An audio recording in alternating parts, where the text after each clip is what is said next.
Bilabonako udalak Euskal Herriko dantza txapeldunei harrera egin die. Liernik Kamio bilabonatarrak Iker Sanz lezotarrarekin batera irabazi zuen txapelketa urriaren 17an seguran. Amasa bilabonako herria ordezkatu zuten. Orain irabaziteko trofeoa herriko udaletxean utzi dute txapeldunek. Iban Agirre alkateak herriaren izena zabaltzeagatik eskerrak eman dizkie dantzari txapeldunei. Dantzarin ondoan izaten diren irakasle, guraso eta aitonamonak ere gogoan izan dituzte ekitaldian.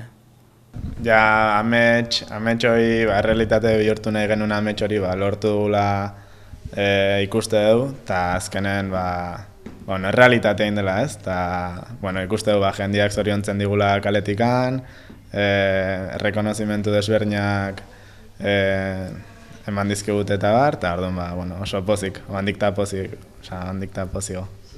Ondo, politia, hemen alkateak indautia eta gurasok eta gertuko jendia gukin egotia, oso ondo.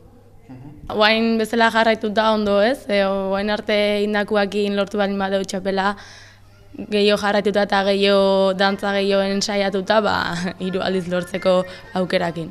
Azkenean, gutzako ez dugu uste hau askotan biziko unikan, eta orduan gutzako espeziala da eta oan disfrutatzea tokatzen zaigu. Indugun esportzu guztia eta gero, disfrutatzea eta eixo. Zoriontasun handia, ez da? Azkenian Euskal Herrian ezautzea gure bilabona, Amasa bilabona herria pozez betetzen gaitu, holako notiziek bertara ekartzea, noski. Eskola oso ona dauzkagu, eta espero dugu hau motivazio izatea gazteeri aurrera pausua eman eta impulso bat izateko.